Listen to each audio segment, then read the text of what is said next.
Everybody, welcome to another episode of Life Talks. Today I have Matthew Winder on, another man from FOE. Matthew, thanks for joining me, brother. Yeah, man. Thanks for having me. It's an honor.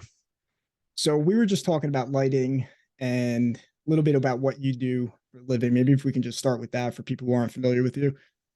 Sure. I have an audio, video, and lighting company. So we're like a trade, like an electrician or a plumber, but we basically manage all technology and home and businesses. So everything from your home network to whole house audio where you have speakers in every room. And then on the high end, we do lighting. So that's where I'm probably the most passionate. I mean, I've always enjoyed, surround sound and home theater, and I'm a big movie fan, but the exciting part of our industry and the fasting growing quadrant of our industry is lighting control and then the lighting fixtures themselves. So the industry's really like lighting's really changed, and the United States, unfortunately, are we're the farthest behind. But the rest of the world, they don't do a traditional like light bulb, like the lights you have in your house right now. Like you might have four cans in the ceiling, right? Those have line voltage, so Romex wire that go to each can, and then you have a light bulb that screws into it. And you might have an LED bulb that has a driver on it that converts that high voltage to low voltage to drive that LED bulb. You follow? This might be getting Yeah. too technical. You could No, tell me I, if I it's too much. understand it a little bit. I mean, it's definitely a little foreign to me, but I know that that makes sense as far as like the LEDs because you can definitely tell It's a they're DC dimmer. powered product, right? It's not an Yeah. AC powered product. Yeah. Yeah.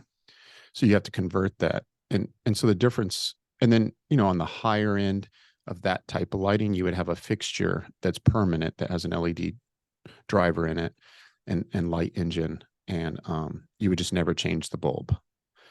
Uh, or, rarely, super rarely. What we do is we have a light fixture that's all low voltage. So we're literally plugging a Cat 5 into the back of the fixture or a Cat 6. And in some cases, you're daisy chaining lights together. And then each light is individually identified.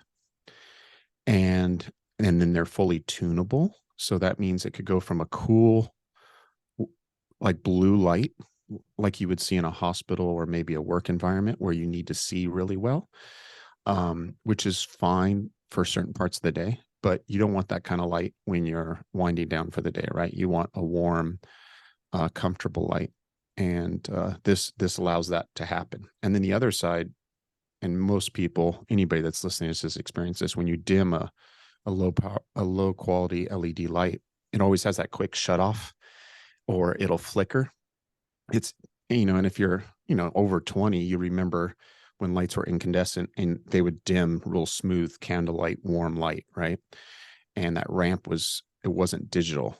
Well, these mimic that perfectly. So all my lights in my showroom here and all the lights in my home have full 0% dimming. It's so sick. Yeah, So if you can show it, I don't know. I mean, if it's going to do it justice as much on yeah, the we could. camera. Yeah, I don't know how well it's going to come across Zoom, but let's see.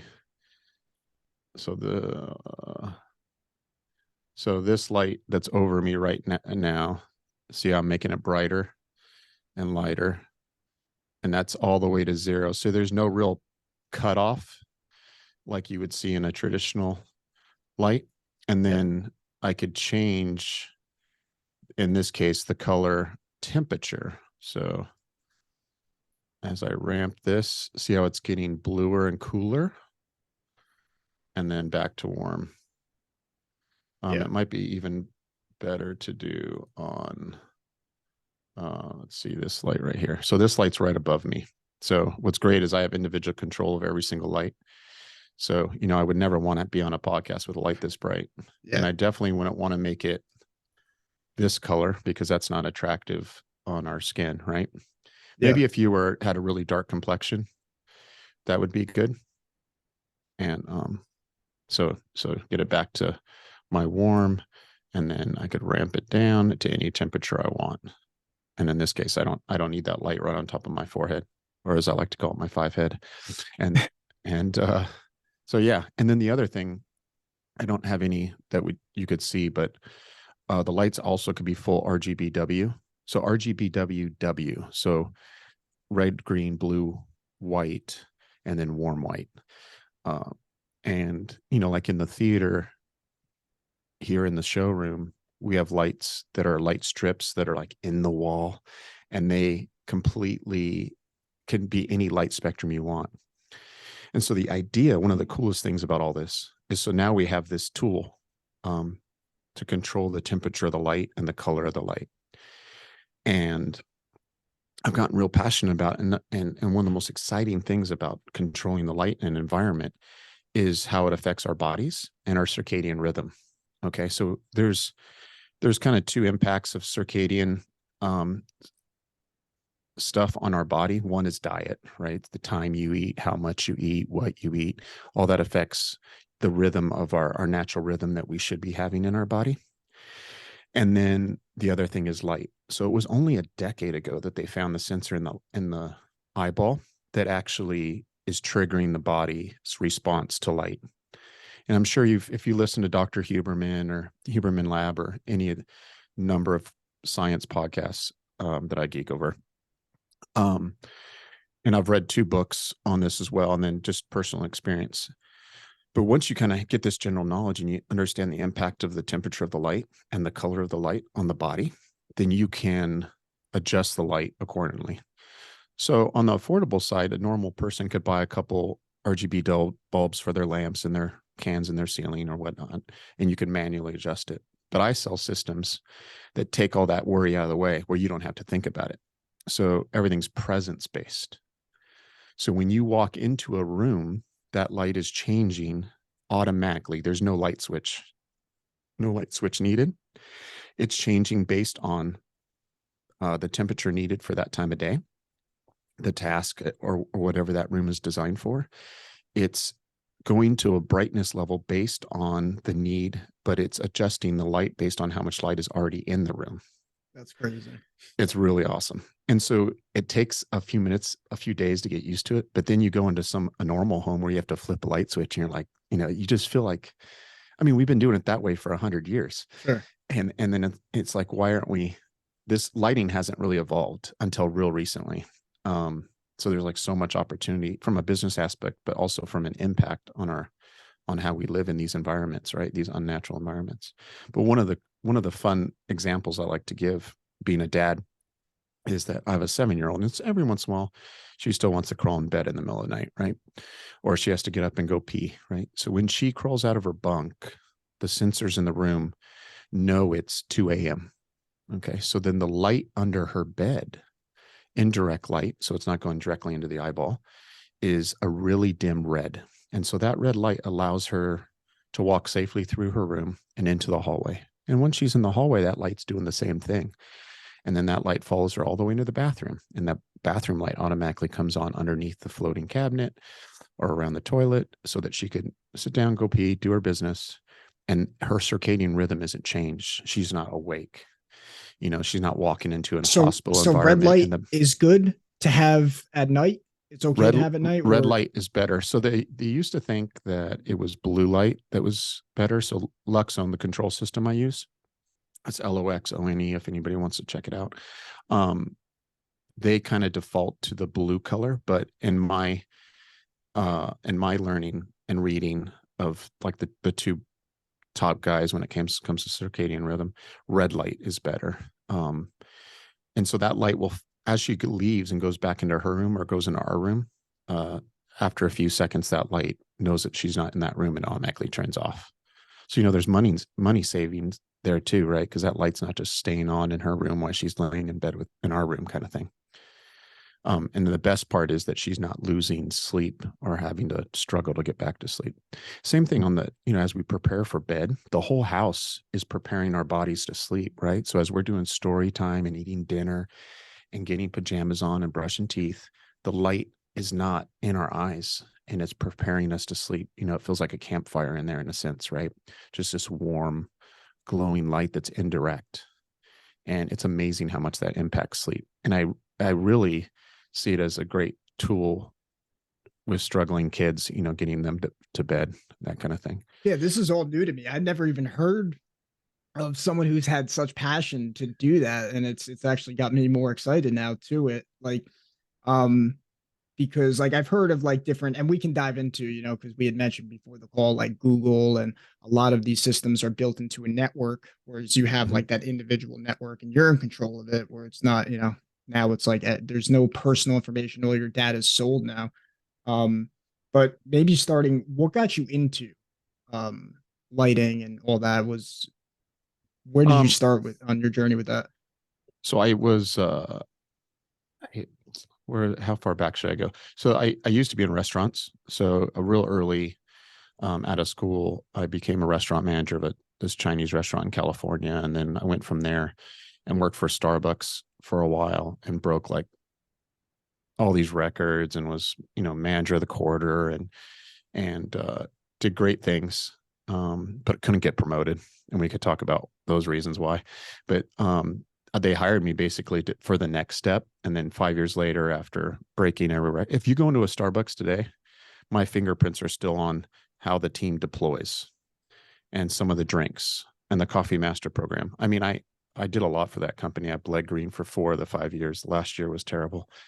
Um, so I was really burnt out, and um, there was like another issue, and I quit on my fifth anniversary, the day of.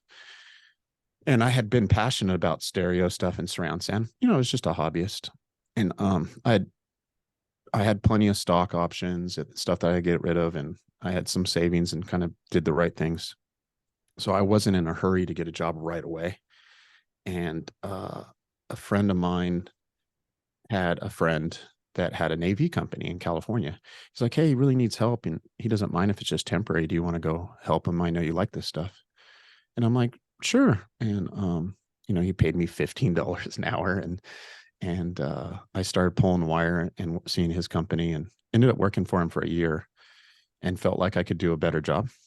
Um, Not that he was doing a bad job, but I just would do things differently. So I kind of learned when I needed to. And at that time was married to my ex-wife, and she hated California, and I wanted to go somewhere too. And so we moved to North Carolina, and I started my company, and the rest is history. So that's kind of how it started. But I've been in business.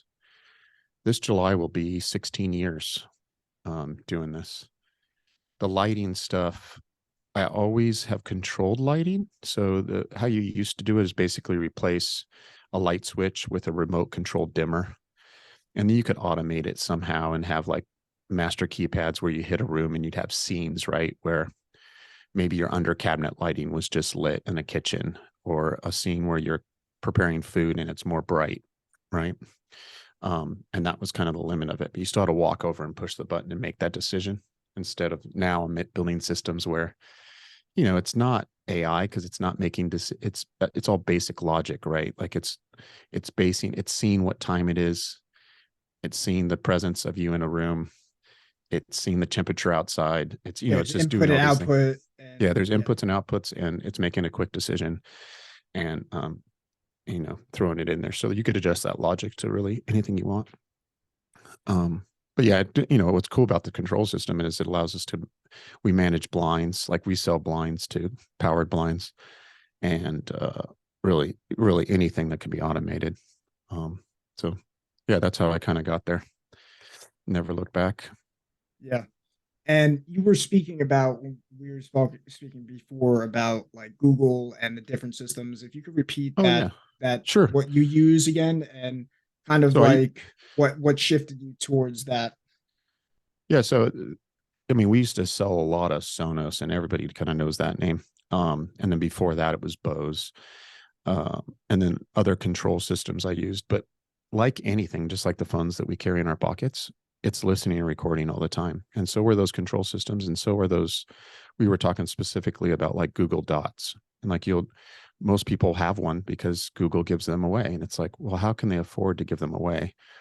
And I was telling you how the microphone system in it costs more than they sell the unit for, or at least used to. Maybe at scale they've gotten it way down, but those are pretty advanced because they know the distance you are from the speaker. And then we go ahead and we put a label on it, what room it's in, right? And all that data is collected. So I use the example because it's intimate, right? You're laying in bed with your wife or your girlfriend or partner, and you're having a conversation about what you want to do tomorrow. And, maybe, oh, let's go look at new cars. And then you wake up in the morning and boom, there's an ad on Facebook for that new car. Um, and it's kind of creepy. And so that's the innocent side of it. But they also, do you really want them tracking every inch of your movement, or when you're having that argument, or, making love? Like, I'm pretty sure they're recording all that data. Yeah. That's getting flagged one way or another. So, what's good about Luxone is they follow all the European rules because they're from Austria. And so nothing leaves the house. So it's much more private, but you're still getting all the luxury and convenience of those tools. And the only streaming service that they have built in, like a lot of these control systems will have everything from Pandora, Deezer, Tidal, of course, Spotify built in, but Spotify is a European company too, right?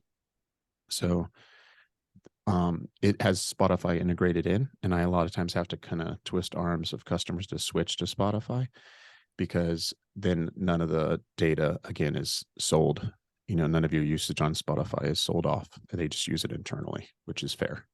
So yeah, and then you could AirPlay to it, which is nice. Apple, I guess you could argue, is the better of the two phone OSs, but it's still only AirPlaying to the device and playing as a speaker. None of that's being stored within Luxone. So, did I answer your Yeah, question? no, it does.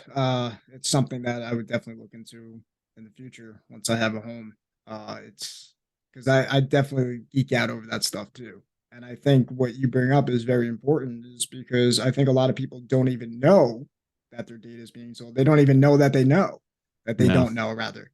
Um, and how do you know now? It's like, you're not going to hear about this on CNN, and you're not going to hear about the, maybe No. you'll hear about it on Fox, but then it becomes this polarizing thing. And, and then I see, on one side, people say, well, who cares? I have nothing to hide, but that's Yeah, you always hear exactly, that argument. Yeah, until yeah, you do, yeah, or yeah. until Mhm. the minds that be are doing something you disagree with, and then you're locked in. Yeah, I don't. I mean, I just believe in freedom. Like, we should be able to say whatever we want and not have repercussions. I mean, there's a reason we have free speech in this country, That was and actually my next there's a reason question. they attack it constantly. And when I say they, I mean, I don't know. We could argue all day on who they is, but or are, but they yeah, that stuff scares the hell out of me. So Yeah, I that's what think just they yeah, are a that's what reflection of us. Yeah, I spoke about this with Anthony Miglerino on the last podcast, right? People want to say things are Trump's fault, or it's the people reflect the politicians. And if enough of the people are corrupt, the politicians are going to be corrupt. So, it's not that, there are people who are more um should be held more accountable than others, sure. But I think at the end of the day, that's not our responsibility as citizens. It's internal and out. What can we mhm. do? Well, it's just as we talk about in fraternity of excellence, right? We have to take a responsibility for ourselves, and the more responsibility they let us have, then I think the better decisions we can make for everyone. Um, I have to be responsible for my own home. I have to be responsible for my own family. I have to be responsible for my own. They've taken so many responsibilities away from people. We become too reliant on the government, And this is me speaking. Dude, I grew up very poor. I grew up on welfare, you know. So, I understand the value of social help and resources, but but yeah, I still got off, pulled up my bootstraps, so to speak, and made it happen. I've never taken, as an adult, never taken a dime from any kind of service like that, and won't. So, That's awesome. I mean, there's nothing better to me than, that kind of comeback story when, I think that's built into our DNA. It's like the rags to kind of riches story of people who they take responsibility and they do what they can with what they have, and they take advantage of the opportunities, and they don't blame other people. I believe that God has a way to kind of, God rewards that, mhm. and maybe we can dive into that because I know we haven't talked about religion. What's your view on religion and um, God? just heads up, your voice keeps coming out. I don't know if it's because the distance of your mic or not, but just so you Is know, that better? it's much better. Yep. All right, cool. Um, I am not a religious person, but I like to consider myself a pretty spiritual person. I've explored um, most my all my family, really, on both sides of my parents. were Mormon. And then through, because of the tragedy of my childhood, I've explored other faiths, and never in an organized environment, never uh, found truth. I've read the Bible cover to cover. Um, I've studied uh, Jesus, the man, um, and I love ancient history, even the history that like Graham Hancock talks about. That's much older than our own known history of the human race, like stuff. If you want to get too crazy, but like the people that really built the pyramids or really gave us the knowledge after the great floods. Closest I've had to Graham Hancock recently, I've been really diving back into Terrence McKenna. I like Yeah. his work. Yeah. Yep. Yeah, they're connected in a number of ways. And then what's the other guy's name? The geologist. Yeah, there's crazy.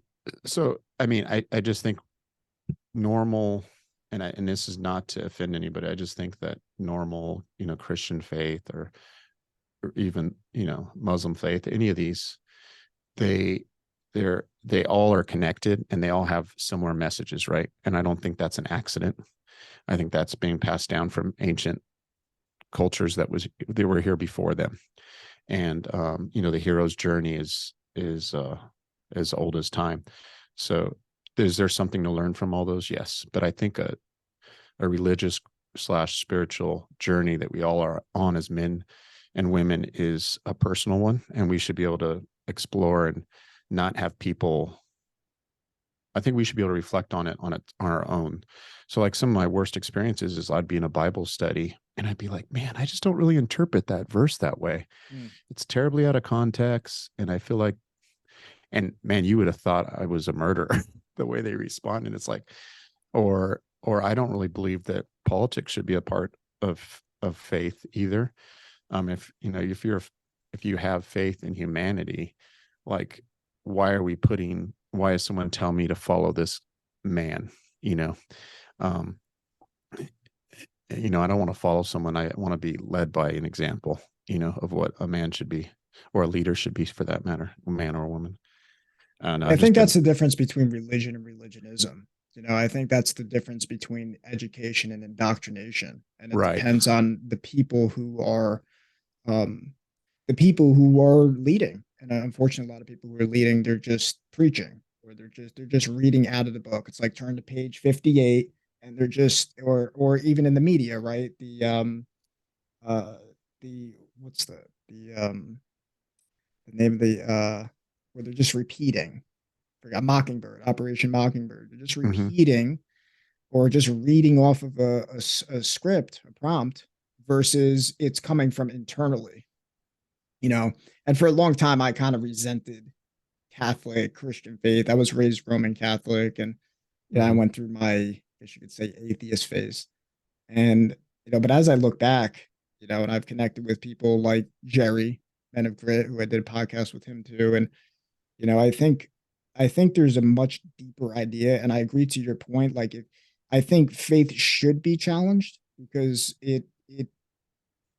it actually exposes that which is not true. I think true faith is that which is truth. To follow God is to follow truth. Now, what is the ultimate truth? Well, that's people. I I've said it this way, that people get there in different ways. It's music, like your song is representative of your life. Like your life is a representation of a song. Now, in a song, there's harmony, there's rhythm, there's going to be flow. But my song is going to be different than your song. But what I've seen in society is now we kind of want to just throw the blueprint away. And I think that to me is the issue. That like people who say, well, I think religion is bullshit. It's to me, religion is just values. And you understand that they're built in within. And it's hard to articulate. And I'm still Yeah. So doing my best. do you need to have a label? Do you need to tithe to a big building to have those values? And so that's kind of what bothers me. It's like, why do I need to pay some social media guy that sits in the back office at a church to explore my faith and spirituality? Yeah, I don't know if religion was designed to be that. And Christ definitely didn't want religion to be that. sure. And you know what I mean? And like the mega church movement just Yeah. drives me nuts. It's like, yeah, cool, the music's great, but like one of the guys, big local church here in town, um, it got found out that the reason the pastor had a best-selling book is because he made the church buy, hundreds of thousands of copies. And it's like, Yeah. so like you're rigging the system, Mm. to pad your wallet, as and he's in his $2 million home on a lake. It's like none of that. Like if Christ came back today, how would he really feel about that? But in contrast, someone like Jerry, who's one of the greatest men I've ever met, right? He somehow just crushed me at a physical challenge at 10 years older than me, and I'm 47. Is shredded, is an amazing husband. I mean, yeah, amazing husband, great dad. Um, you know, like that guy, that guy gets to go through the pearly gates 100%. But you're telling me that that guy that sold all those books to his own church gets the pass? Like that's just not how I believe it works, you know. And Yeah. that's Yeah, people will use religion. I think, and it might be off on context here, but and I heard this through Alan Watts, and I thought it was really good. And it said that you read the scripture daily, and it's something along these lines. Don't quote me, but you read the scripture daily, and then in them you think you have life.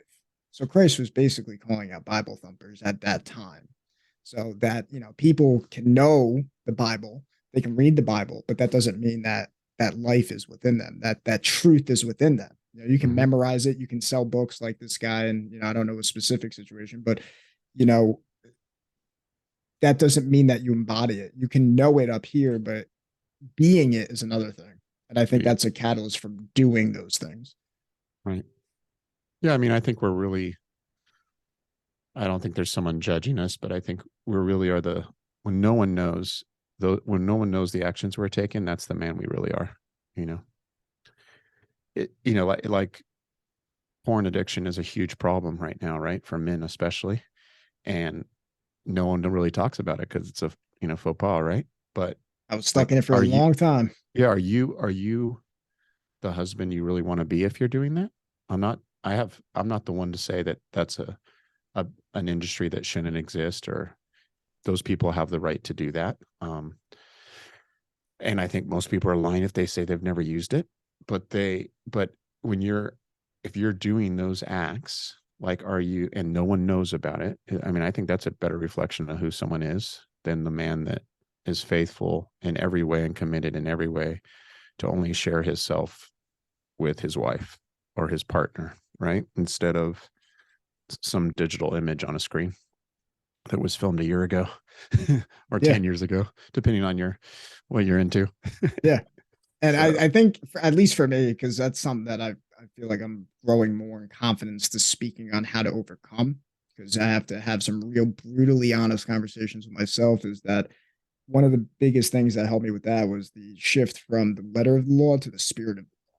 Like I would know that it's wrong deep down, but I couldn't integrate that spirit because you also have like it, I guess it was me more going into like why it's like why, and that's the question that everybody, whether it be porn or drugs or alcohol, whatever it is, the deeper the why, the more that replaces it instead of stopping.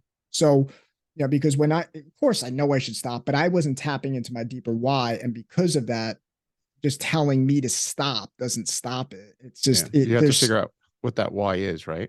yeah. So, in your case, what was the why?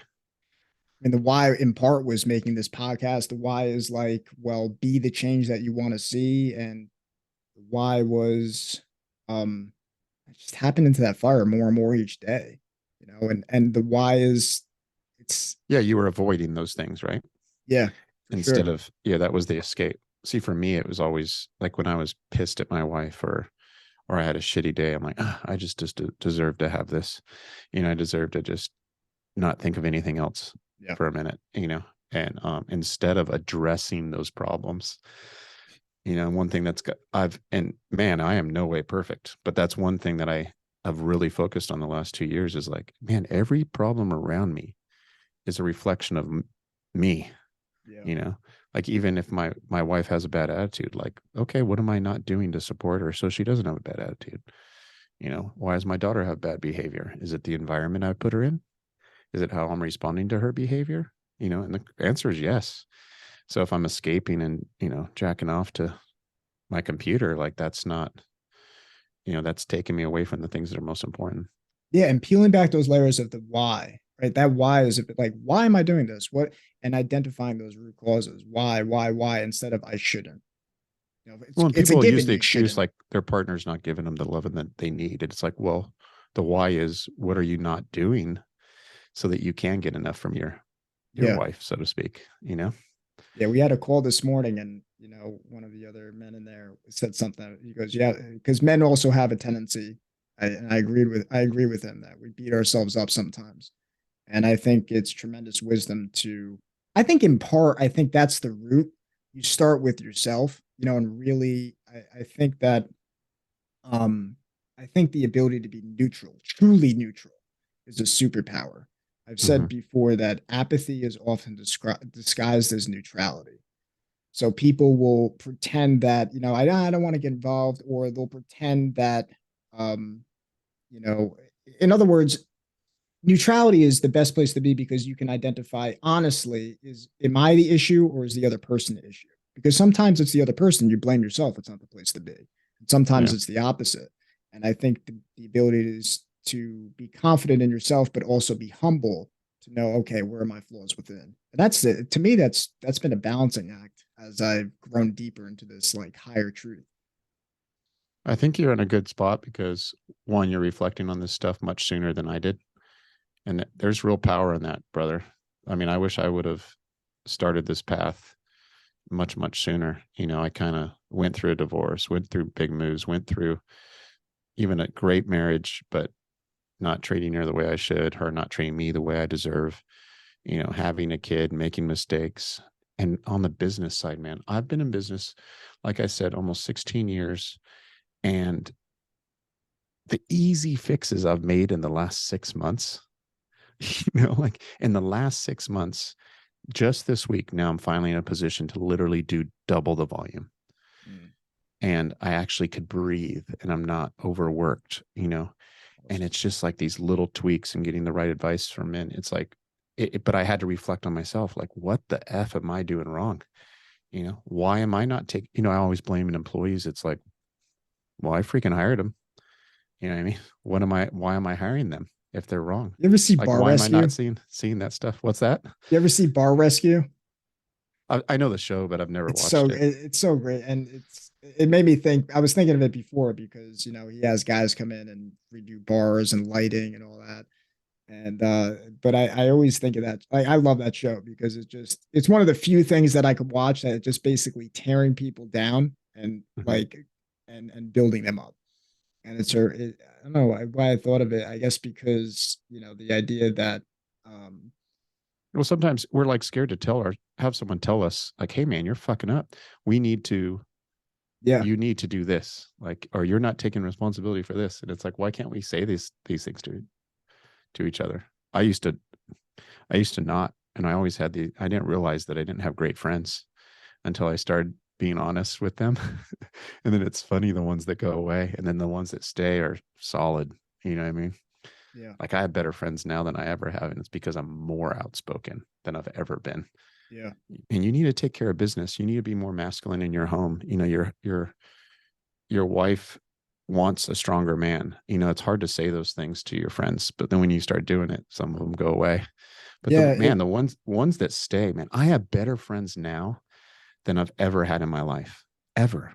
Like I could pick up my phone right now and call half dozen men and they would pick up immediately. Hey, everything okay? Like it could be in the middle of a work day Yeah. and they'll pause their Zoom meeting for a second to make sure Matt's okay.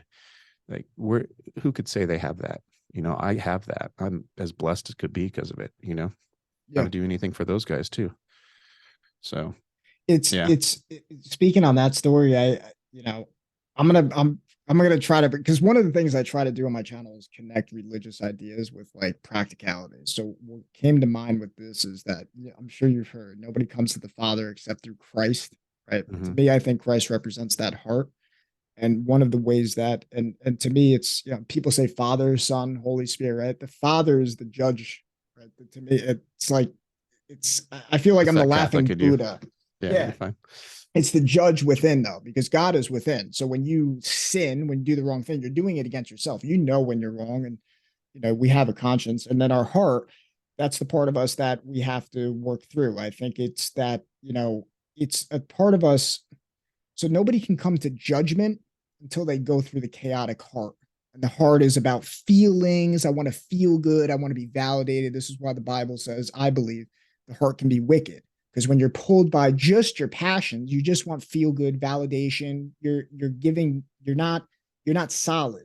So, when I hear that, it's like, yeah, people don't want to be judged. They just want to be validated. They just want to feel good. They want their cake and they want to eat it too, rather than, wow, I got to humble myself. So when you humble yourself and you say, hey, I need help. I don't, I'm not where I want to be. I don't have the best sex life.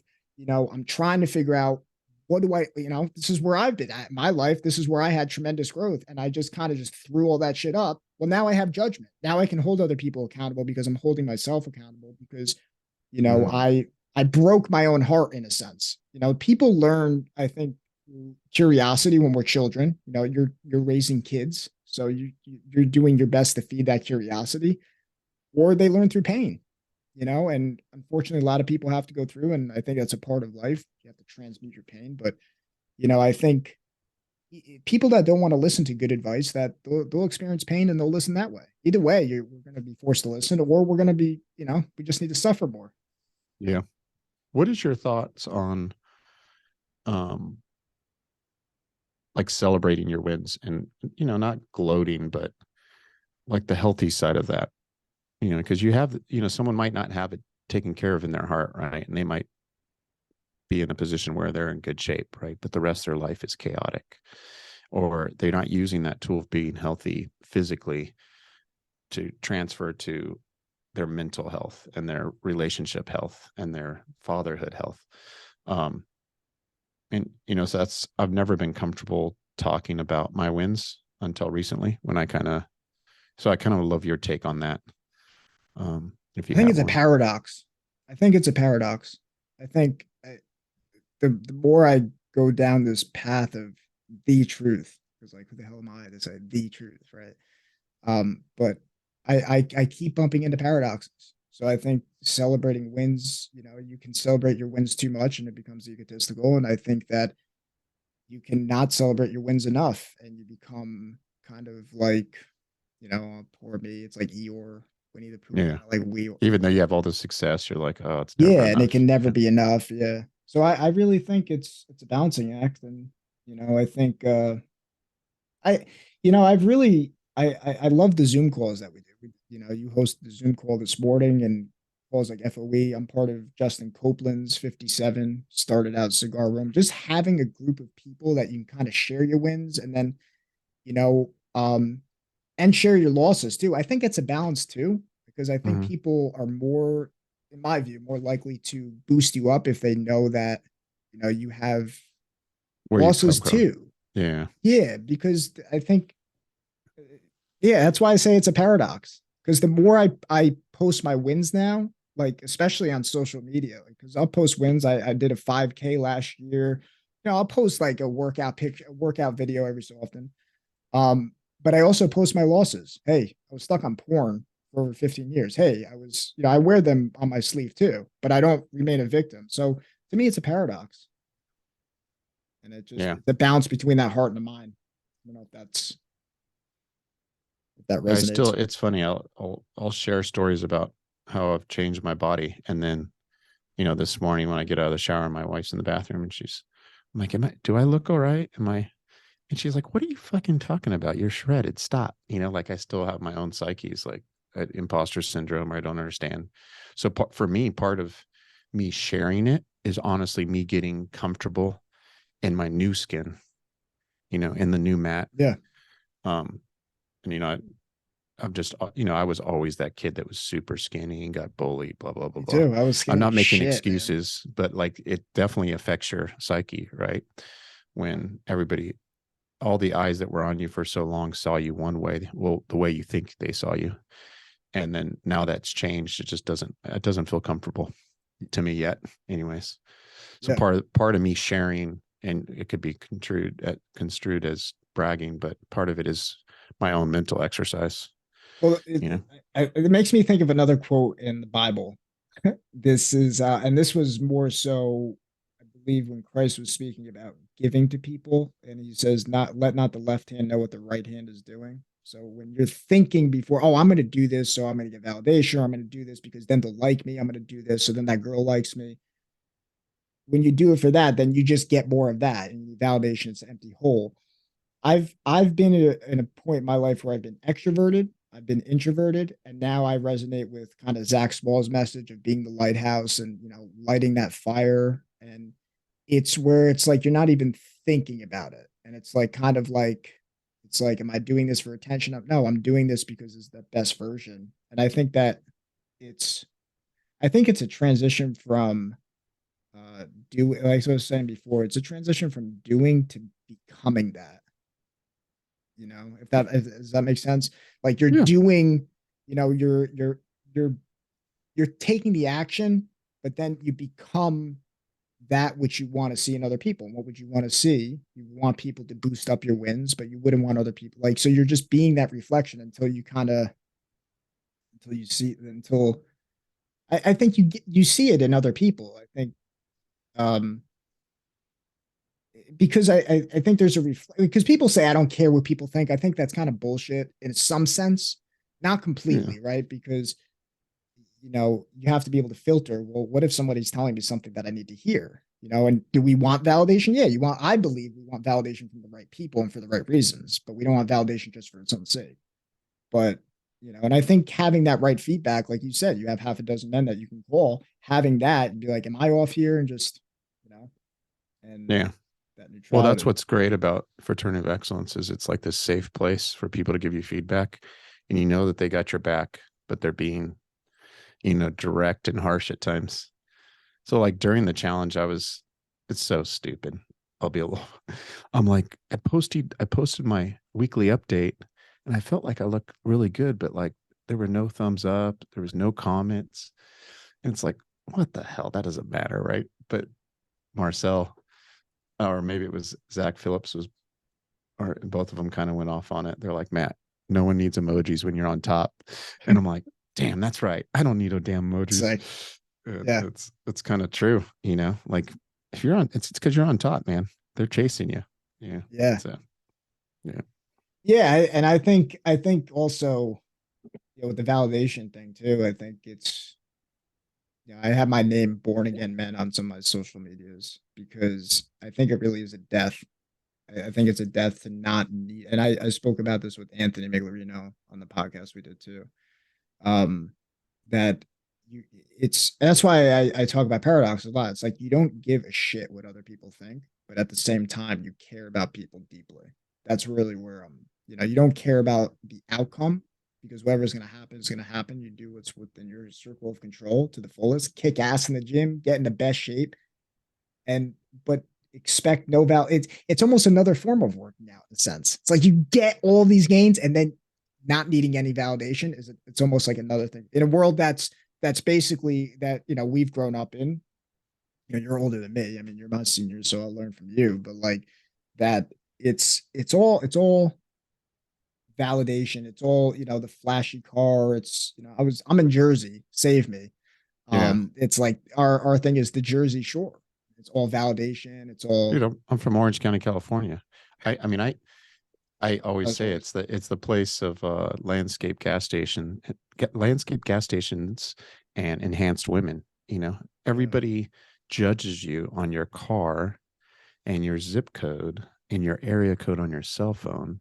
And then you go home in your overpriced house and you park in the garage and you close the garage door and you never know your neighbors. Mm, It's, I remember getting, I always drove trucks and I would have like a little Ford Ranger, right? Paid off, whatever. And I get a BMW because I think that's going to make me happy.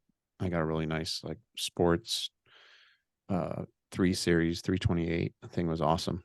But, my payment was ridiculous. It was just stupid. As a Starbucks manager, what the fuck do I need a BMW for?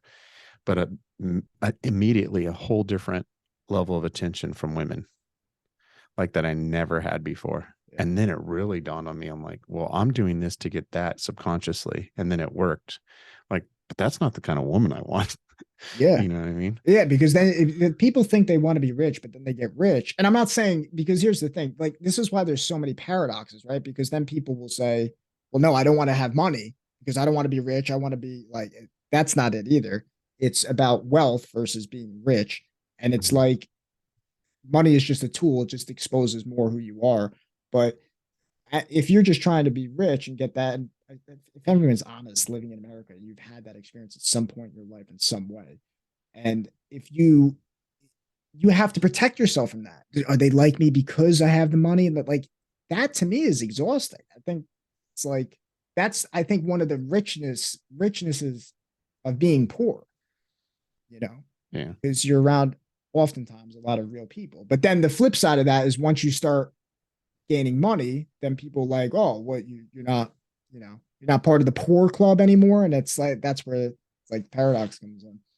Oh, well, I think the move's always to be the guy that is out of debt, has his car paid off, has his house paid off, doesn't have to think twice about getting guacamole on their Chipotle, you know.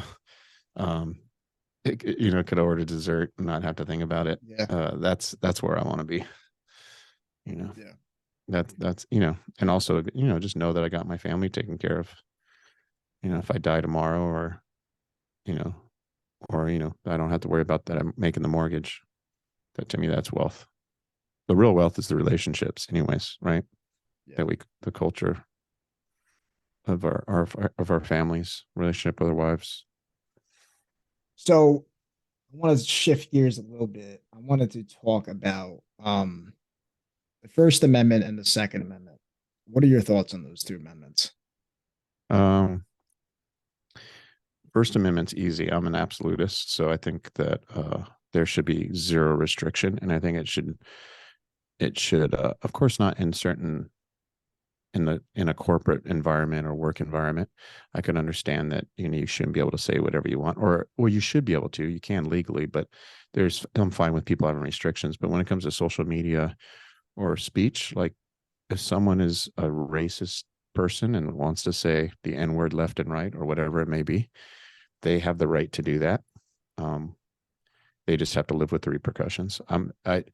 Any restriction of speech is unconstitutional to me, and that's how the best answer to poor speech is more speech. You know, and that stuff would get drowned out if we would just stop giving it attention. It would just get covered up, but instead we're covering up truth. Mm, People are using that as an excuse, like, oh, whether it's you know the stuff we've recently gone through with the pandemic or war or the economy or government. Like people can't, like, you could post this on YouTube and this could get demonetized, right? yep. Just because we brought up free speech, and heaven forbid you brought up the Second Amendment. Hmm. And on the Second Amendment, I'm from Southern California. I was definitely one of those that thought, everybody doesn't need to own a gun. I'm fine with it having more control. What's wrong with the government knowing what guns everybody has and how many bullets they have? And as I've matured and as I've moved out of that crazy state, I'm on the other extreme. Yep. I'm terrified that I see this path that this country's on. And so I want my family protected. And and that's just one element of making sure that my family's protected. Um, I thank God we have that, Yeah. thank God. And thank God we have the First Amendment for now. But it's being attacked. We're at war every day. Um, they're attacking those rights, and and our right for just straight freedom of passage throughout the United States, what we do, what we buy. Yeah, I'm an absolutist. It's free world, man. I'm more of a libertarian than anything probably now in that sense. So Yep. I feel like both parties have completely left me. But politically was, I was on the blue side for a while. My wife and I even, I was a huge Bernie Sanders supporter, and my wife and I, with our newborn, even protested at the DNC in Philadelphia when Hillary stole it from him. And once you kind of look into how all that is so rigged, Like Mhm. they're going to pick whoever they want. Like except for the elections for the actual president, which I feel like they could manipulate now too, one way or the Yeah. other. But none of it is really regulated. It's all just smoke and mirrors. They could do whatever they want. Someone could win all the votes for the Democratic nomination, and they'll just nominate somebody else. And that's basically what they did. They wanted Hillary, and it's like, Yeah, so I started paying attention once Trump won in 2016. I yeah, never followed politics at all. It was kind of like I yeah. They never tuned into George like Carlin. how think about how bad, and we could talk about Trump if you want. How bad does Hillary, the person that they propped up to take the nomination, how bad does she have to be if she lost to Trump? You know what I mean? I mean, you have to, Democrats, because of the way they've monopolized the bigger cities on the coast, they have quite the advantage. And to still lose to Trump says how poor of a candidate Hillary was. I mean, she was terrible. And I thought she was gonna win. I really did. I really I mean, did. I did too. I was sick to Like, my stomach. I went to bed. My wife and I were watching some of it. We went to bed and I woke up in the morning and I said, "Hey Siri, who's the next president of the United States?"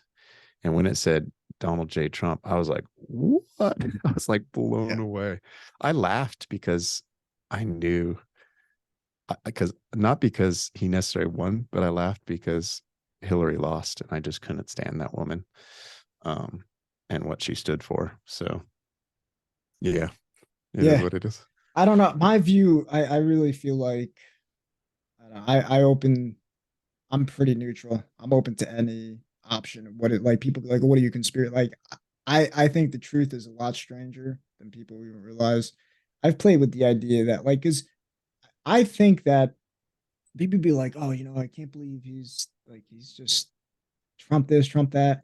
Like to me, when when you realize how dumbed down our nation has become, and you to me, like people say that idea of 5D chess, I really think that's a real thing. Because how do you get a message across to people who have been dumbed down and know more about Kim Kardashian and all like celebrities and Dude, there's this Instagram account I follow where the guy just goes around and he asks people. The latest one I saw was he asked these two girls in college, "What is the biggest state in the United States?" And the one girl goes, "California, right? California," to her friend. Friend's like, "Yeah, yeah, that sounds right. California.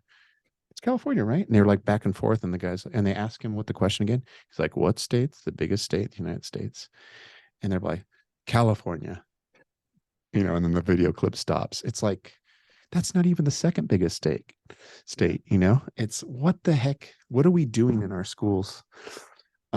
So do you expect them to make a logical, proper vote?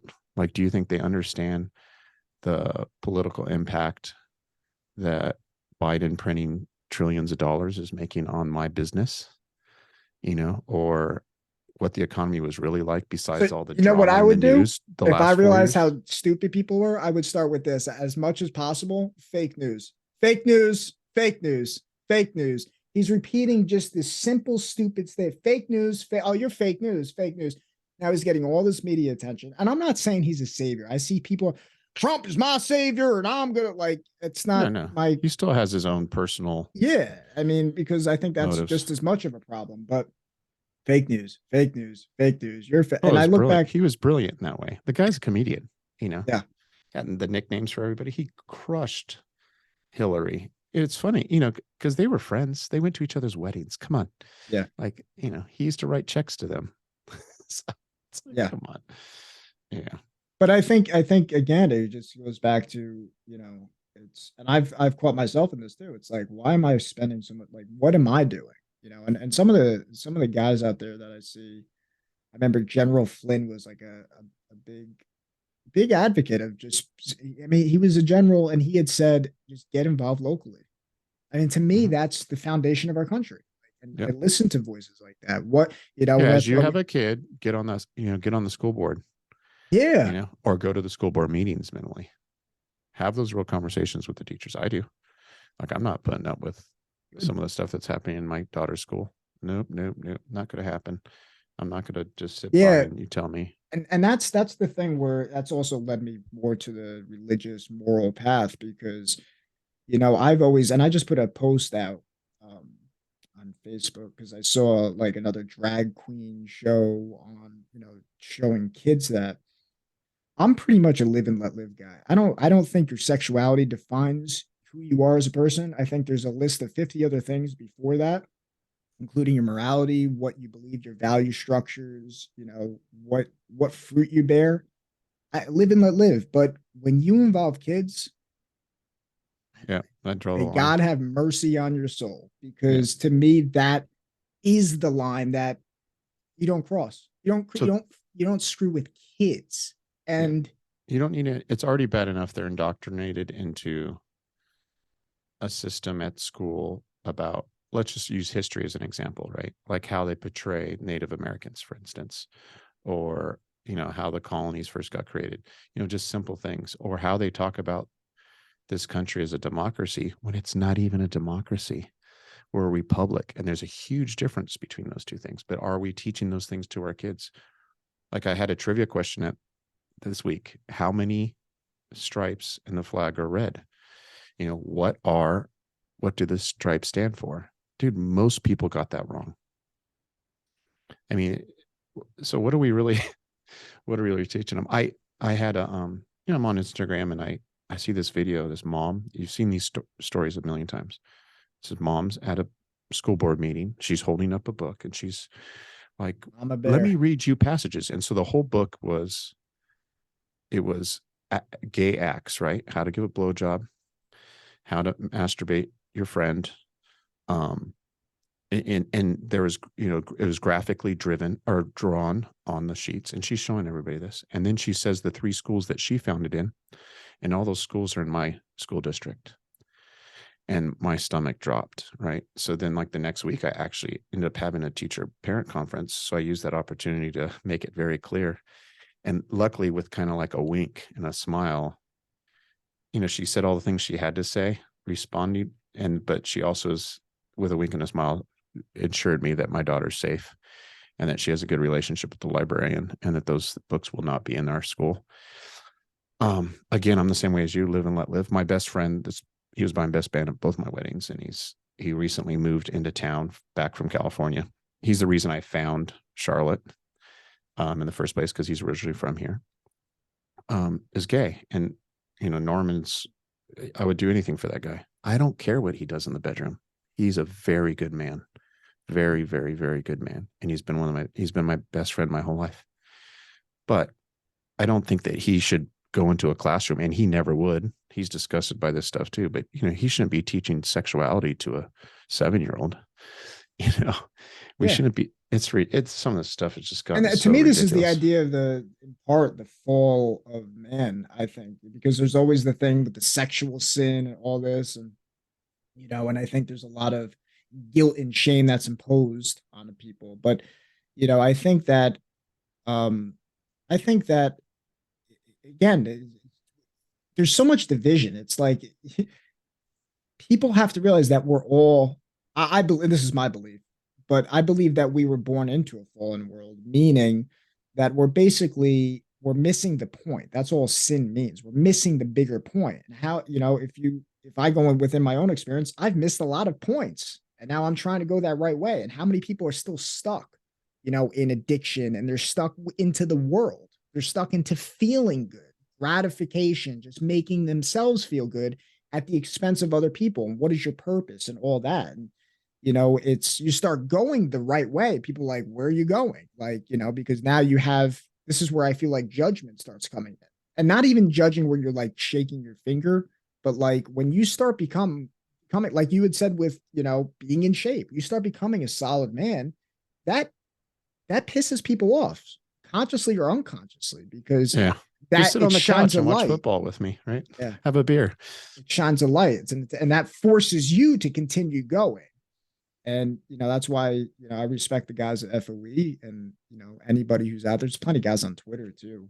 So many people who just the concept of everybody wins when I win is something to me that was sadly foreign. It was I win, you lose. You lose, I win. Versus no, when I win, everybody else wins. As Zach says, a rising tide lifts all ships. Mhm. It's it's not keeping up with the Joneses. It's no, literally, I win when you win, and vice versa. And not Just like that. always, right? Like there's competition, there's healthy competition. Yeah, just like that Respect that. competition I was just in, I lost. But you don't think I come out a winner? Like I came out a freaking winner. I put on 6 pounds of muscle in 8 weeks. You know, Yeah. like I win. And it was fun. And I was driven, There was high fives. But yeah. Yeah, I agree with you. The only my perception of what our time on the planet is for is more of a lesson. So I feel like we're given these. I think there's some destiny there or challenge that we have to overcome, and if we overcome them, then we don't repeat it.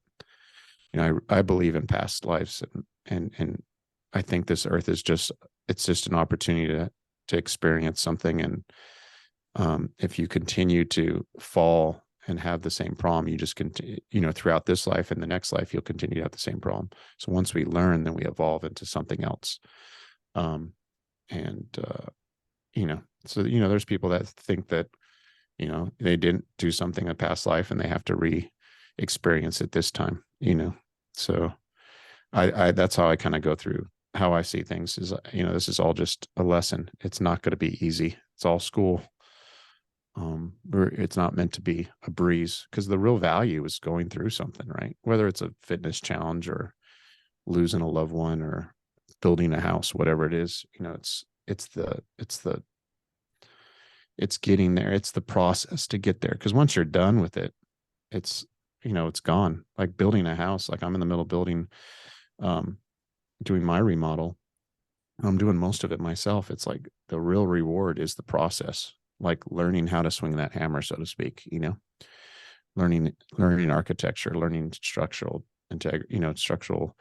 um, engineering, all that kind of stuff. Understanding the cool green technology is a building that I could implement. That kind of that's fun. Those are lessons that I could pass on to my daughter. Yeah. But once the home's done, it's done. It's just another shell. So, anyways, I'm Speaking of babbling. speaking of green, what's the I've already had a video taken down, so might as well just talk about it. Whatever, go out swinging. I guess maybe I'll share my view and then uh, get your take on it. When it comes to green, I think it's what I've realized with a lot of this stuff, a lot of politicians, all this, it's very subversive. It's very manipulative. I believe I don't want to hurt the planet. If there's anything I can do to help the planet, I'm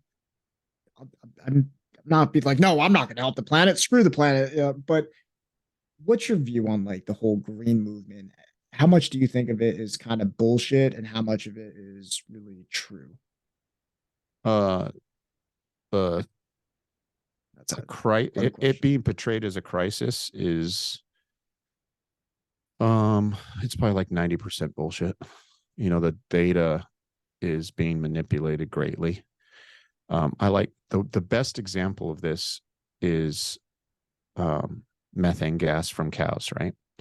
So, um, just a little backstory so you understand why I'm passionate about this particular argument when it comes to cows. It's like my wife was very sick with ulcerative colitis. And one reason of my success in this fitness challenge, and one reason I'm healthier than I've ever been, is we eat a lot of meat. I have red meat every day. My wife only ate red meat, salt, and water for multiple years, and she completely healed herself of a disease that's not supposed to be healable. So, and we could talk about that. I love that subject. But when it comes to beef, so it's fascinating to me that I think somehow eliminating cows and methane gas is going to save the planet. When the reality is methane gas, and I'm not a scientist, I might be wrong, but in my research, in the hundreds of podcasts I've listened to on this stuff, and the books I've read, methane gas dissipates in the environment and absorbs back into the earth. So it's not CO2. That's a completely different thing. But they're attacking, in Europe, there's whole countries that are stopping farmers from producing, raising cattle anymore, or limiting the amount of meat they could eat.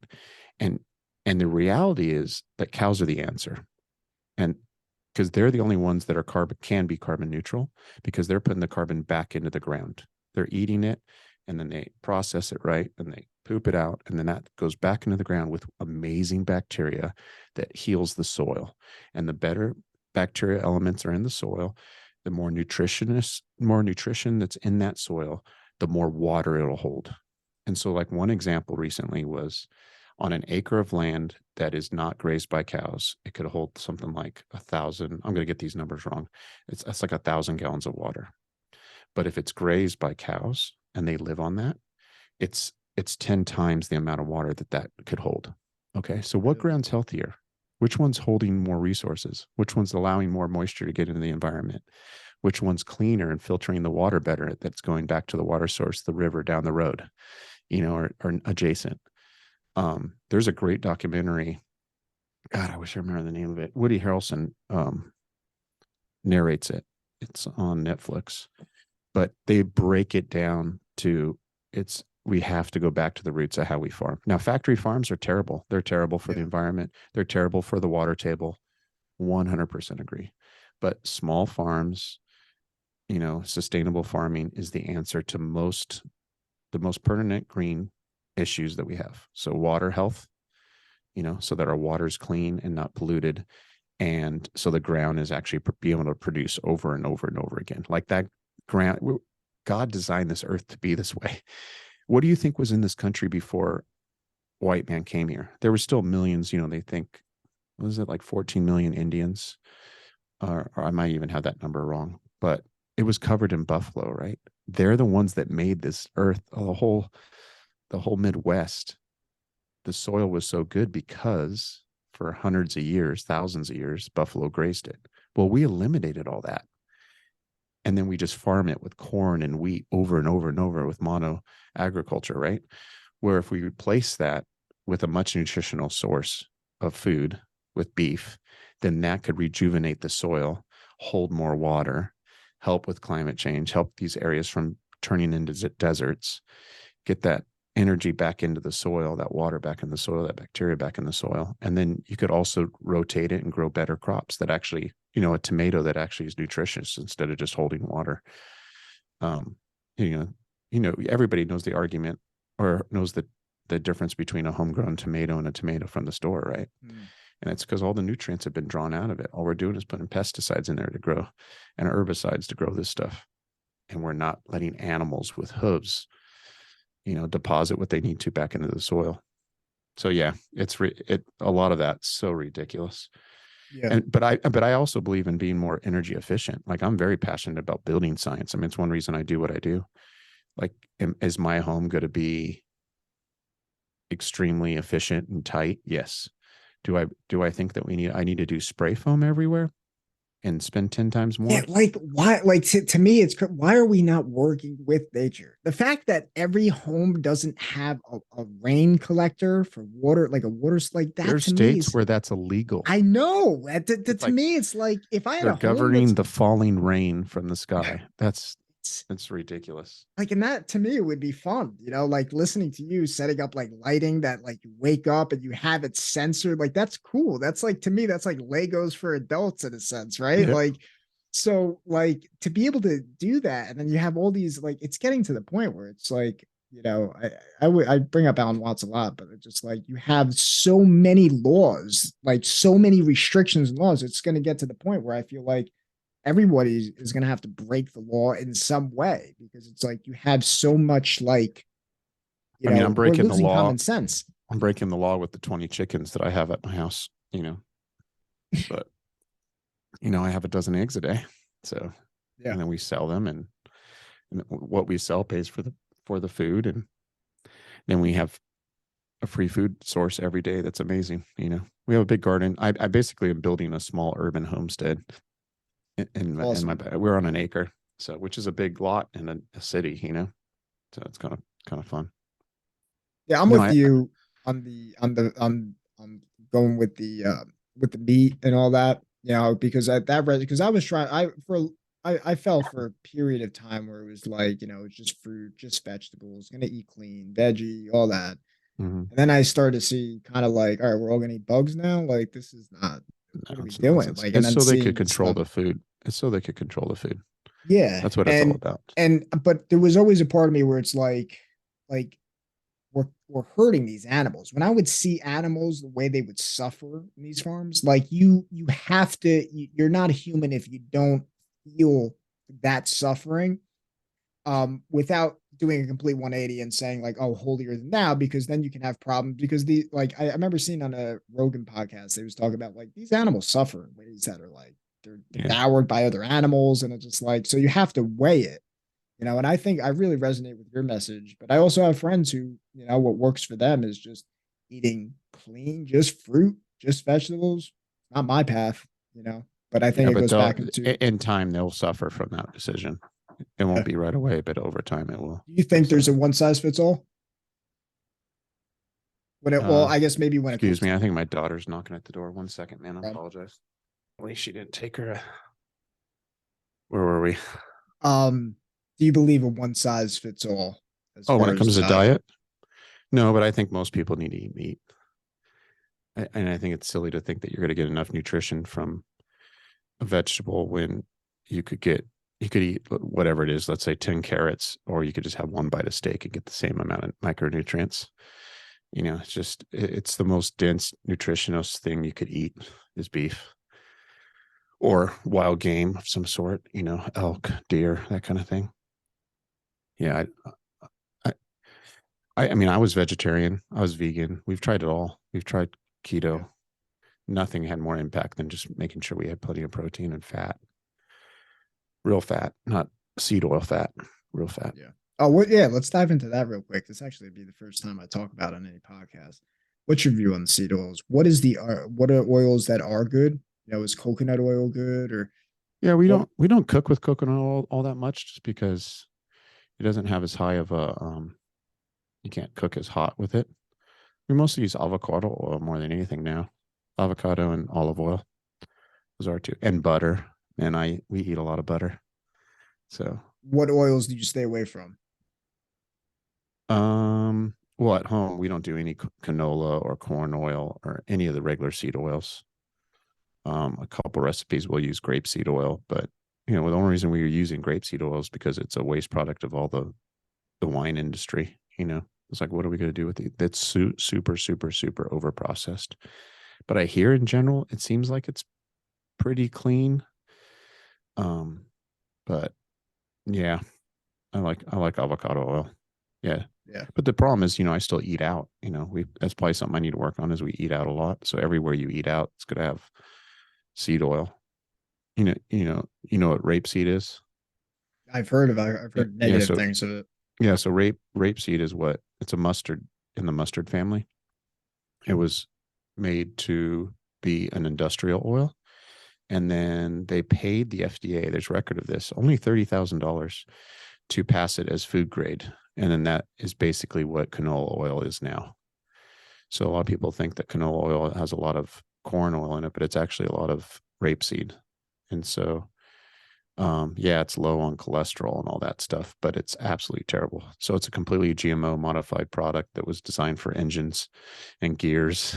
And now we're putting it in our body and we're frying our French fries in it Yeah. and we're spraying it on our pans. And it's terrible. And it's, you know, it's full of pesticide and full of herbicide. Just like corn, you know, genetically modified, all that stuff. You know, that's destroying our gut bacteria. That's one reason my wife was so sick. Her gut bacteria was in the millions and it should be in the billions with a B. And we're just now in the last year or so getting it back where she could actually have a gluten-free sandwich every once in a while and have lettuce and tomato with her burger. Do you supplement like healthy bacteria like kefir or Yeah, she takes supplements and things, but it got so bad that we were thinking about doing a what do they call it? Fecal transplant. So wow. like doing a fecal transplant from my daughter, and they basically make pills out of it, and then she takes them to replace her bacteria in her stomach. But we haven't had to do that. She's so as her what happened is so we when I met her, she had this problem, and I'm like, they wanted her to be on a steroid for the rest of her life and all these things. I'm like, let me do a little research. I read a couple books and came out. There's this good program called cleanprogram.com. And it's, you know, they have recipe books and everything, and you just basically eliminate all allergens. So we're just eating really, really clean. And it, you know, there was no wheat, no gluten, no sugar, no soy, and we both felt a million times better. And then my biggest trigger, after you're done with it after 4 weeks, you put one thing back in your diet at a time. So the second I put milk or dairy back in my diet, sore throat, boom, instantly. I'm like, well, mine's dairy. My wife took one bite of bread and her stomach bloated out like she was pregnant. And so it was gluten, even though she didn't test for celiacs or anything. She was very sensitive to the gluten. So she went on basically a gluten-free diet, but then her gut bacteria kept going down. And then she got allergic to, really sensitive to sugar, really sensitive to like all these different vegetables and corn. I mean, she couldn't eat anything. And we tried vegan and then full circle back to carnivore. And then now we're back to her being able to eat regular food again. So we've tried. I thought, like that picture you might have saw of me when I was only like 150 something pounds. That was like what I used to look like when I was just doing smoothies every day, juicing Yeah. and being vegetarian. Like it's just, yeah, silly stuff. Yeah. What about water? What's your view, like fluoride, all that? Do you have anything? Do you? I have a whole house water filter in my house, and then everything we cook and drink is on a reverse osmosis system on top of that. So you Awesome. can't really get fluoride completely out of your water, but I get like 80% of it out with the filter I have. Um, yeah, fluoride. I mean, we don't need to get in all the conspiracy of it, but I don't. There's no reason we should be taking it. It's Yeah. completely BS. It's just a waste product that, um, and you know what it does to your pineal gland. I You've mean, heard that. little bit. Yeah. Yeah, it like hardens it, and so that's your. And there's a reason they say this is your third eye, because it's a big part of your mindfulness and consciousness is that gland. So you know that's where um what is the drug? Oh my gosh, the one that sends you to the freaking moon to see the aliens. Oh, Rogan. DMT. DMT comes from your pineal gland. Yeah. Yeah. So yeah, DMT. So anyways, yeah, we avoid as much, but you know, I got a tea over here that probably has fluoridated water in it. You know, like it's kind of hard to avoid. Yeah. And I've been hearing good things about iodine. I've been adding that. I hear it removes a lot of the metals out. So Mm-hmm. for people listening, adding I use Lugol's I iodine. don't take iodine. I know that they decided they put it in salt, table salt, right? So that people get it. Just like they used Yes. to put vitamin D in milk. I guess they still put it in milk, but no one drinks, less Yeah, and less people drink it's milk. important to get the iodized salt because a lot of the salt now it's like Himalayan or it's a lot of it non-iodized. I'm not a full expert on it, but I've heard a lot of good things. I know Tex did a video on his Rumble channel. Hmm. Yeah, I'll post a link for that below too. It's he dives into really a lot of the benefits of it. But from what I know off the top of the hand, it can flush a lot of the toxic So metals in. you just take a pill every day, or you take I it take liquid form? drops. Every Okay. so often I'll put a few drops in whatever I'm drinking. It you can even put it in water. It doesn't really, I mean, like It has I a take taste, right? But it's it not has too. a small taste. Yeah, you can definitely notice that's in it, but it's nothing like overwhelming. So Yeah. Yeah. Send me a link. I'd be curious. I could always throw it in my shakes in the morning or something. yeah. Yeah. Cool, So man. yeah, I think it's a good place to end. I guess maybe kind of I'd like to end this podcast on a good note. You had said that you are on welfare. What Mm-hmm. advice would you give to people that who are, in a negative place? Maybe they're not on welfare, maybe it's just whatever that negative thing is in their life. I love the story of overcoming, and maybe if you could just share what was the mindset that you had to overcome and navigate. Um, it's funny. I was talking to our mutual friend Jeff Higgins about this on his podcast. He asked me a similar question, and we were really talking about like when was the moment, And I remember the moment. It was something with my father. I think it was, to be honest, actually, now I remember. I walked into his room and he wasn't in his room. He was in his closet and he was doing lines of coke on the top of his dresser. And I got really pissed and I swiped all the coke into the rug, into the carpet. And on the way out, I punched a hole through his door, got my hand stuck, put on my running shoes. I was a big track and cross country guy in high school. And I went for a run. I ran like 10 miles. And I came home. I remember sitting on my bed and I'd be like, I do not want this life. I don't want to be, I don't want this for myself. And that's kind of was the beginning of the path of just being better and not, I saw welfare and I saw the lifestyle associated with being poor. And I don't know if that's how I perceived it then, but that's not really how I see it now. It's really an education thing, a quality of life thing more than anything. It's not an income thing. Does that make sense? Yeah. Because you could live on $50,000 a year combined income if you had to. So I think that was kind of like the beginning. And then I've ever since was really focused on self-help. And I mean, it drove decisions on like, I didn't finish college. I got a job, started working in restaurants, I was a restaurant manager before I was 21. So it was just driven making good decisions. I had a house. I had my first condo at like 24. Just doing all these things that my family hadn't done. I was the first in everything. And first to own a new car, first to buy a house, first to, have a savings account with more than $100 in it, kind of thing.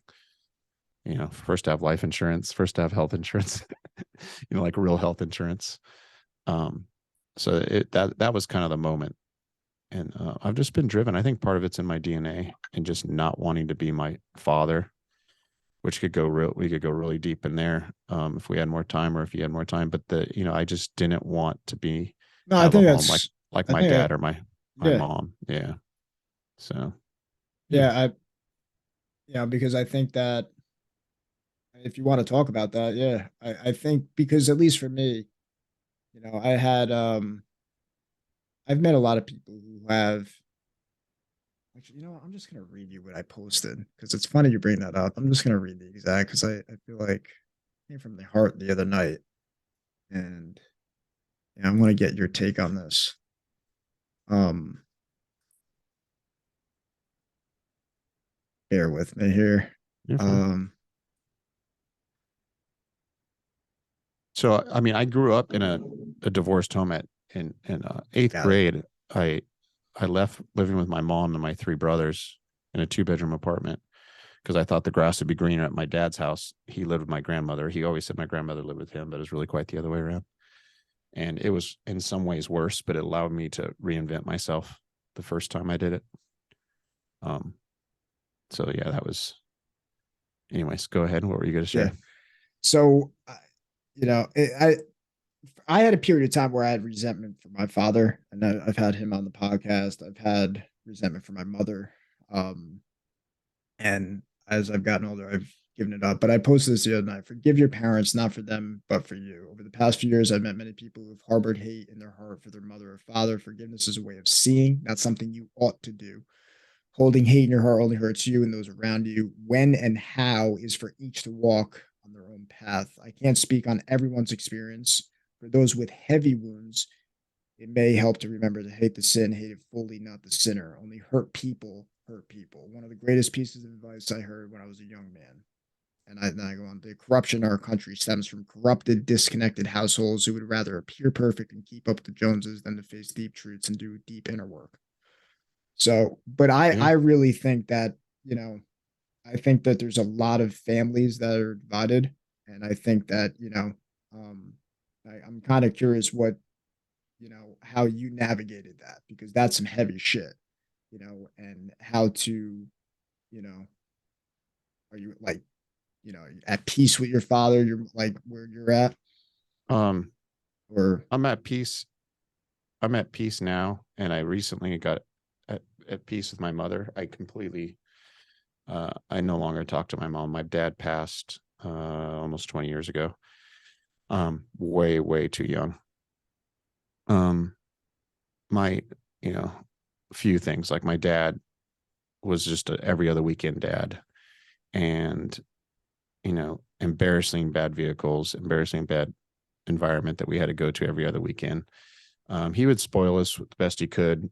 When you only have us for 2 days, 2 nights, you kind of do fun things all the time. Found out most of that time that he was spending somebody else's money, my grandmother's money. Um, and then, but he fucked up college for me really, really bad. So I was very good in high school, honors, super involved, great, good athlete, not great athlete, good athlete. Um, got scholarship most for, because like I talked about, I didn't want to be my parents, right? So I thought, oh, college is the way.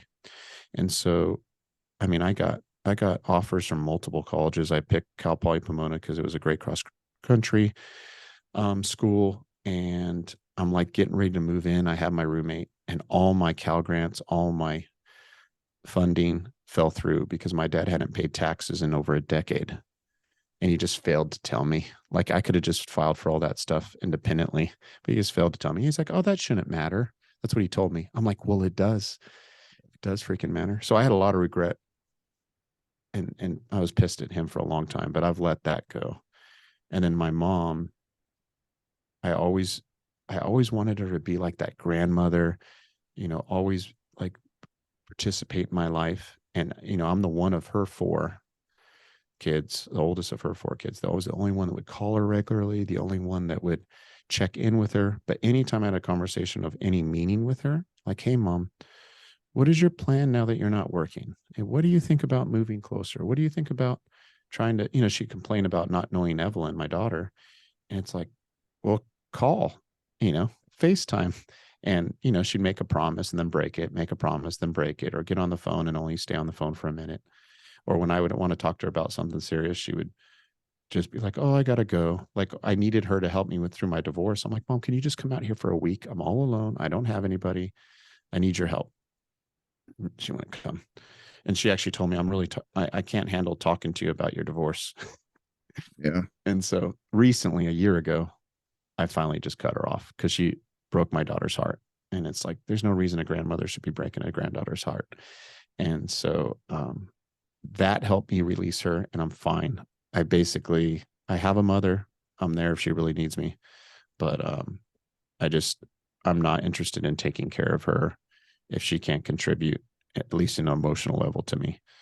And then the father stuff, I just, he passed. I took care of him for a year while he was sick and went in debt for him. And now he's gone. And so it took some while and personal development to get rid of the resentment towards him. And the resentment towards my mom is probably still there a little bit. And it's only because I'm so not jealous, but I'm so envious of people that have families where the grandmother comes over and lets you go on date night, or they have family dinners Yeah. together, or they have actually a relationship where they, my wife could have a conversation with her and they could hang out, or get advice. My mom doesn't. She's the most selfish person I know and doesn't contribute in any way. So all I know is that I could create that for my daughter, right? I could be the parents and the grandparents of her kids, and make sure that I do it right, because I can't fix what happened to me. That wasn't my choice. I can't fix my mother. I couldn't fix my father. So Yeah. Well, I appreciate you talking about that because, I it anything that could happen, and we don't have to talk about all this stuff. Again, everything that could I don't think there's not very few people that have ever said this to, Michael, but like everything that could happen to a kid as a child has happened to me. Everything that's going through your mind right now happened to me. So there's nothing in this fucking world that's going to stop me from being successful and being a good father and making sure my daughter doesn't experience the things that I went through. So that yeah. probably drives me more than anything. Like my daughter will not be abused in any way. She will not. So getting back to free speech, protecting this country, being a true um, patriot, there's nothing that's going to stop me from making sure my daughter doesn't have the experience I had as a child, that she has a good, loving family, you know? So Yeah. Yeah. Yeah.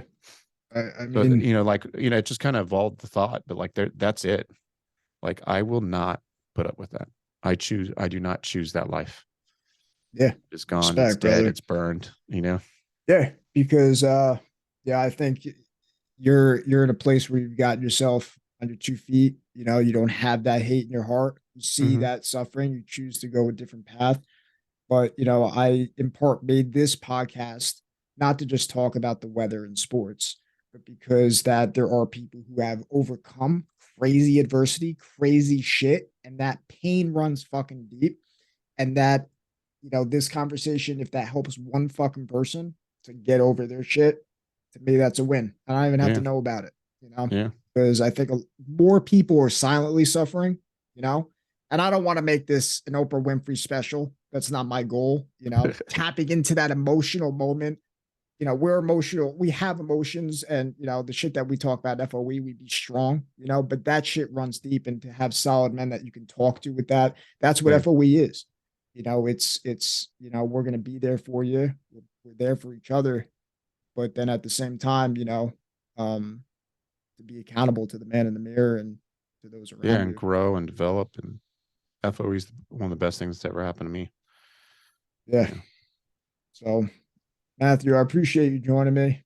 Yeah, man. It was a real pleasure. I really enjoyed the conversation. I'd Thanks like for to get having in. me. I'd like to get into some more juicier stuff next time, as far as the politics and all that stuff. Because I really do want to dive into a lot of the things that people are afraid to talk about. We spoke about the First Amendment and you know what what people are afraid to speak. Eventually the next wave of whatever it will be. Then we have that First Amendment. I think we have a responsibility to use it. Yep. Yeah. Happy to come back on another time.